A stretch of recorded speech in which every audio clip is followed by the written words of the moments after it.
అందరికీ నమస్కారం. గౌరవనీయులు, మన యొక్క రాష్ట్ర రథసారథి అలాగే ఆంధ్రప్రదేశ్ని స్వర్ణాంధ్రగా, కేవలం స్వర్ణాంధ్రనే కాకుండా హరితాంధ్రగా మార్చి మొత్తం మన ప్రాంతాన్నంతా కూడా సస్యశ్యామలం చెయ్యాలి అనే ఒక ఏకైక లక్ష్యంతో గత అనేక సంవత్సరాలు బట్టి కృషి చేస్తున్న నిత్య కృషి వరుడు మన ప్రియతమ ముఖ్యమంత్రి శ్రీ నారా చంద్రబాబు నాయుడు గారికి, అలాగే మన యొక్క నీటి కోసం తనంతటా పోరాటం చేస్తూ నీటి కోసమే అనేక రకాల సంక్షేమ సంరక్షణ కార్యక్రమాలు చేస్తున్న నీటిపారుదల శాఖ మంత్రివర్యులు శ్రీ నిమ్మల రామానాయుడు గారికి, అలాగే వ్యవసాయానికి సాయం చేయాలి కాబట్టి నిత్యం దానికోసమే ఆలోచన చేసి పరితపించే మన వ్యవసాయ శాఖ మంత్రులు శ్రీ అచ్చెన్నాయుడు గారికి, అలాగే జనసేన ఈ యొక్క ప్రాంతానికి ముందుకు తీసుకెళ్తూ జనసేనాని మన పవన్ కళ్యాణ్ గారికి చేదోడుగా ఉంటూ మంత్రివర్గంలో పనిచేస్తున్న మన కందుల దుర్గేష్ గారికి, అలాగే పెద్దలు శ్రావణ్ కుమార్ గారికి, సాయి ప్రసాద్ గారికి, అలాగే నీటి సంఘ యాజమాన్యుల యొక్క మీ అందరి యొక్క నేతలు ఇక్కడ ఉండటం జరిగింది. మీకోసం మాట్లాడడానికి, మీ కష్టాలన్నీ తీర్చడానికి, మీరేవైతే అనుభవిస్తున్నారో వాటన్నిటినీ ముందుకు తీసుకెళ్లే ప్రయత్నంలో అనేక మంది నేతలు వేదిక పైన వేదిక ముందున్నారు. మీ అందరికీ కూడా ముందుగా నమస్కారాలు. మనందరం కలిసి తప్పనిసరిగా మన ప్రాంతం, ముఖ్యంగా ఆంధ్రప్రదేశ్ ప్రాంతం ఏదైతే ఉందో ఏ రాష్ట్రంలో లేని విధంగా నిత్యం పారే నదులు కలిగిన ప్రాంతం. కేవలం 1, 2 కాదు, 3 నదులతో పాటు అనేక ఉపనదులు. దేశంలో ఎక్కడా కూడా ఇన్ని నదులు సముద్రంలో కలిసే ప్రాంతం లేదు. అలాగే 1000 కిలోమీటర్ల సముద్ర తీరం, ఇంత పెద్ద ఎత్తున సముద్ర తీరం కూడా దేశంలో ఎక్కడా లేదు. అలాగే భౌగోళికంగా అక్కడ కాకతీయ సామ్రాజ్యం గాని, గజపతుల సామ్రాజ్యం గాని, కింద ఉన్న చోళ సామ్రాజ్యం గాని, మన ప్రాంతంలో అనేక రకాల నీటి కుంటలు తవ్వి అనేక వేల సంవత్సరాల క్రితమే నీటి సంరక్షణ చేయడం కారణంగానే దేశంలోనే యమున, గంగ తర్వాత అత్యంత సస్యశ్యామలంగా ఉన్న ప్రాంతం, బంగారం పండే మాగాణి మన ప్రాంతంలో ఉంది. కనుక ఈ యొక్క మాగాణిని నిజంగానే ఆ విధంగా ఉంచుతున్నామా? బంగారాన్ని పండించగలుగుతున్నామా? అమృతాన్ని తీయగలుగుతున్నామా? ఇవాళ అదే ప్రయత్నం కూటమి ప్రభుత్వం మన ప్రియతమ ముఖ్యమంత్రి చంద్రబాబు నాయుడు గారి ఆధ్వర్యంలో చేసే గొప్ప కార్యక్రమం చేస్తున్నది. ఆ కార్యక్రమంలో గతంలో ఆయన ముఖ్యమంత్రి ఉన్నప్పుడు కుప్పంలో ప్రతి నీటి బొట్టుని ఏ విధంగా ఒడిసి పట్టే కార్యక్రమాలు చేయాలో, వాటర్ హార్వెస్టింగ్ సంబంధించిన వినూత్న ఆలోచనలోనే దేశవ్యాప్తంగా ఆదర్శంగా ఉండే విధంగా ఒక ప్రయత్నం చేయటం జరిగింది. ఇవాళ ఆ ప్రయత్నం రాష్ట్ర వ్యాప్తంగా, దేశవ్యాప్తంగా అన్ని చోట్ల కూడా తీసుకెళ్లటం జరిగింది.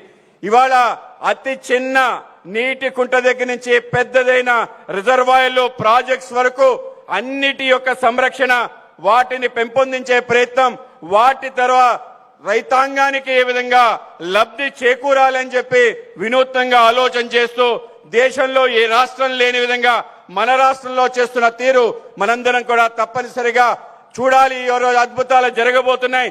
అనేక రకాల ప్రాజెక్టులు మొత్తం కృష్ణ, గోదావరి, పెన్నా సంబంధించిన అన్ని ఉపనదులు, నదులు, అన్ని రకాల విషయాలపైన శ్రద్ధ వహిస్తూ దేశంలోనే అత్యధిక నీటి వినియోగం చేస్తున్న రాష్ట్రంగా మన రాష్ట్రం ఉంది.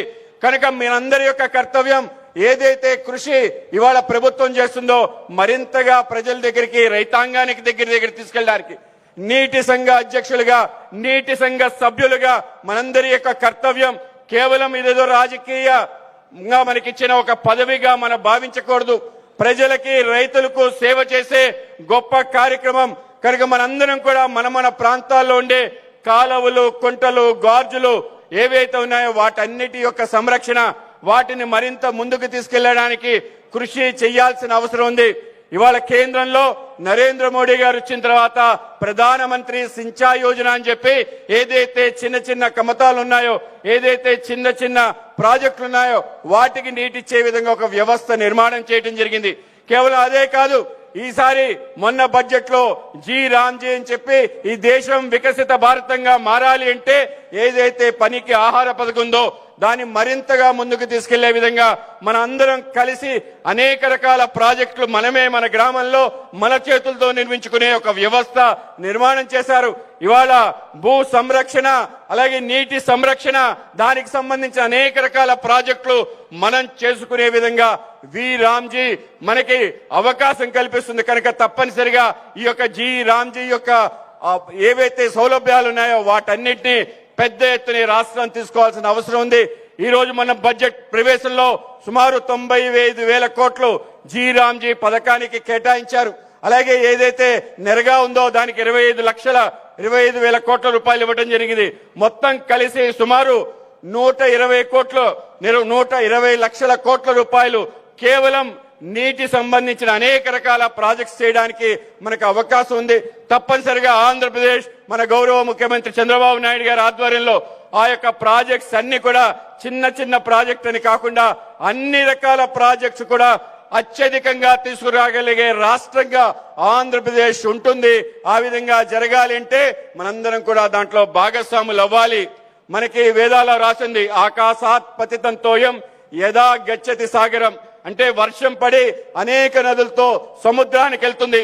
కనుక సముద్రంలో కలవకుండా ఆపి ఆ నీటిని సాగునీటి వినియోగం కోసం మనందరం కలిసి కృషి చేయాలి.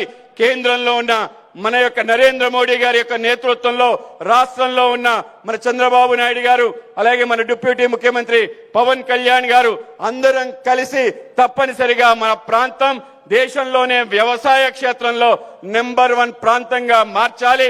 ఆ విధంగా రైతుల యొక్క కష్టాలు ఇక్కట్లు అన్నిటినీ దూరం చేయాలి.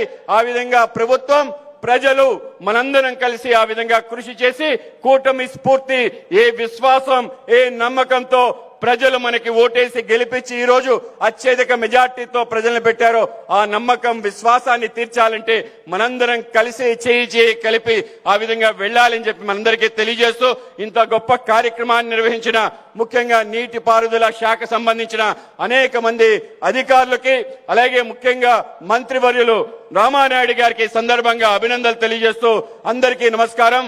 భారత్ మాతాకి ధన్యవాదాలు శ్రీ పివిఎన్ మాధవ్ గారు. ఇప్పుడు రాష్ట్ర